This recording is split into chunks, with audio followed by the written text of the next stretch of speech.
Hey guys, Bowser Carriger here, and today I'm counting down my personal top 10 games from what is arguably the best handheld gaming system of all time, the Nintendo DS. So without further ado, here we go. Number 10. Fire Emblem New Mystery of the Emblem Heroes of Light and Shadow. Good lord, that's a long title. This predecessor to Fire Emblem Awakening took me by surprise, mainly because it's the direct sequel to Fire Emblem Shadow Dragon, the worst game in the series, at least in my opinion. But I was quite shocked. It fixed pretty much all the problems I had with Shadow Dragon. The story wasn't bad, you could create your own character for the first time ever, there was challenge, and I felt attached to the central characters. Basically the essentials for a Fire Emblem game. Shame this game never officially came to the West. Number 9. Digimon World Dawn and Dusk. These two games are possibly the most underrated games I've ever played. If you like the monster collecting of Pokemon and the battle system of Shin Megami Tensei, these games are perfect for you. There's a ton of Digimon to collect and battle with, and shockingly the game can be challenging. What possibly surprised me the most, however, was how catchy the soundtrack was. And the fact the story, while extremely basic, was enjoyable. It's a travesty these games didn't get the popularity they deserved. As I said before, if you like Pokemon and Shin Megami Tensei, you'll like Digimon World Dawn and Dusk. They're worth a try. Number 8. Tales of Hearts. Tales of Hearts is another game that never came to the West, although there is a Vita remake that's being localized as of the making of this video. A remake that may be worse than the original, but a remake nonetheless. Anyways, in my opinion, Tales of Hearts is one of the best Tales games. It felt really different in regards to the others too, and that's a good thing. A major focal point of the game is emotions. And you'll even go inside the psyche of people in the form of dungeons to help them after being emotionally afflicted for plot reasons. It's a pretty interesting plot that I won't spoil for you. And of course, being a Tales game, let's talk about the battle system. This game is up there with Tales of Grace's F, Rebirth, and the Destiny remake for the best battle system in the series, at least for me. It's similar to Tales of Destiny at its core, but lets you summon other Namco characters to assist you in battle. It's pretty awesome to see Cosmos from Xenosaga, or Heihachi from Tekken, or even Lloyd from Tales of Symphonia jump in the fray. Oh, and the mystic arts look awesome. They put the lazy ones of Tales of Xillia to shame. Number 7. Radiant Historia. This game came out of nowhere and took me completely by surprise. The premise is that the main character gains the ability to travel to alternate timelines at will. And you, as the player, have to do this to find the correct or best path to progress the main game. And one path a supporting character might die and you can't continue the plot as a result. So you'll have to go to another timeline and make a different choice so the character will live. Something like that would be the simplest choice you have to make. However, as soon enough you'll see branching timelines on top of branching timelines. It can get tedious at times, I admit, mainly due to the battle system, but you'll still want to play in order to find out what happens next. I also have to add that this game has one of the strongest opening chapters I've ever seen in a video game. I'm glad I stumbled across this little gem. It's definitely worth checking out. Number 6. Mario Kart DS. Everybody loves Mario Kart, it's just a fact of life. And the DS version is my personal second favorite, only after Double Dash. This was the first online Mario Kart game. Today that's of course no big deal, but back then when the game first came out, the idea of playing Mario Kart with people around the world was new and freaking amazing. And of course I have to talk about the racetrack selection.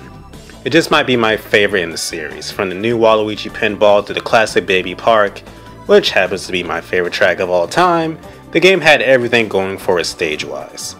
I could talk about all the things this game did right, but I'd be on this entry for quite a while. Just know Mario Kart DS is one of the best entries in the series, hands down. Number 5. Devil's Survivor. Where do I start with the greatness that is Devil's Survivor? A dark story, numerous and extremely different route paths, consequences to your actions, tons of demons to gather and fuse, good music, and the need for actual strategy. Seriously though, this game will hand you your ass on a platter if you don't plan wisely. Honestly, the only issue I have with this game that stopped it from being basically perfect are the escort missions. Nothing stops your rampage of demonic destruction more than having to save some scared civilian's life because they don't have enough common sense to walk far away from the demons trying to kill them. Oh, and speaking of common sense and intellect, this game's AI will target characters that are close to death, like wolves to a juicy steak. And if you decide to play this game, I suggest picking the Chaos route. That ending. Number 4. Pokemon Black and White. And now we come to the most ambitious games in the main Pokemon series in terms of plot.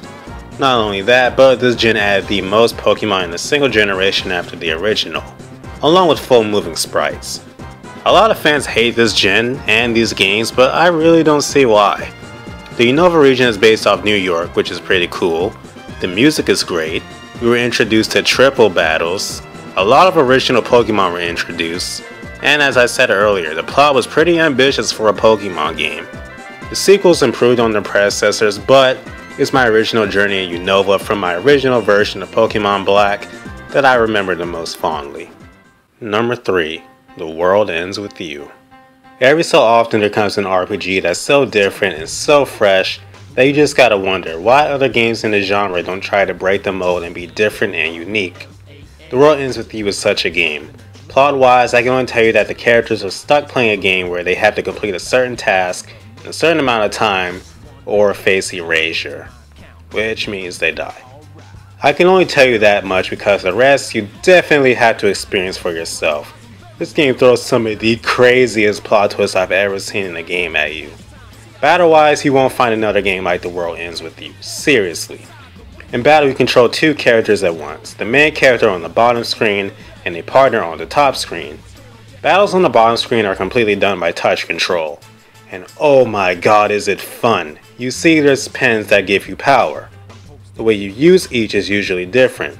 For one pen you might have to drag the stylus across the screen, which will generate a trail of fire, or maybe you'll have to hold the stylus at a certain point on the screen, which will bring down a hail of rocks on top of your enemy.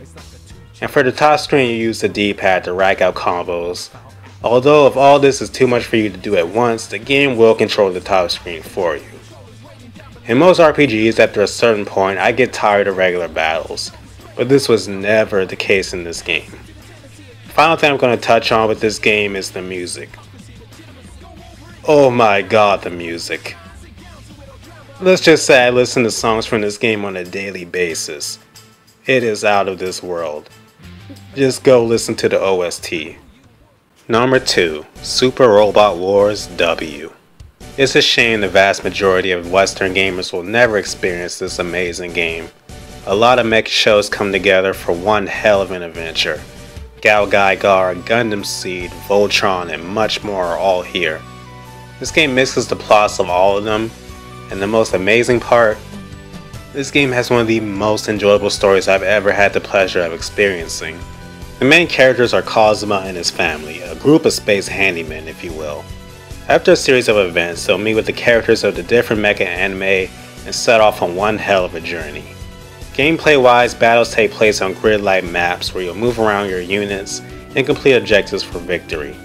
When you enter battle, you'll be treated to some awesome sprite action, accompanied by the characters talking trash to each other, and instrumental themes from the various anime pounding in the background.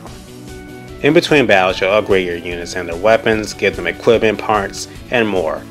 If any of this interests you, I highly suggest giving the game a try. Despite what you might be thinking, you don't need to know a lick of Japanese to play and enjoy it. There's tons of translation guides for everything you could want, from the entire story to the menus and the commands you'll be using to move your units around, and they can all be easily remembered.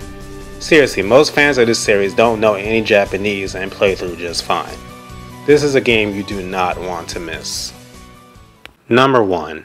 Call of Duty Black Ops. Objection! Okay, number 1 is really Phoenix Wright Ace Attorney, the first entry in the Ace Attorney series. I played this game for the first time last year, and it was such a fresh experience for me. The biggest draw is the characters. They're all wacky and fun, which makes a surprisingly good combination with the murder cases you'll be handling. It might sound weird, but trust me, it works.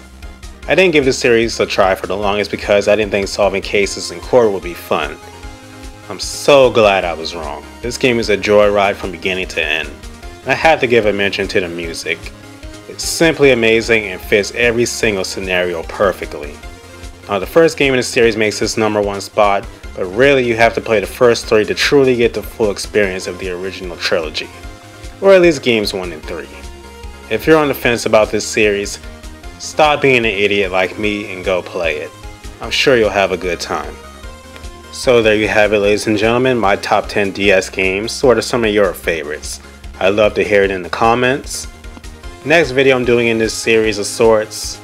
I say that because I really didn't plan for this to be a video series, but already this far, so might as well roll with it. But anyways, the next video I'm doing will be top 10 GameCube games, so stay tuned for that, most likely next week. Thank you guys for watching, and have a great day.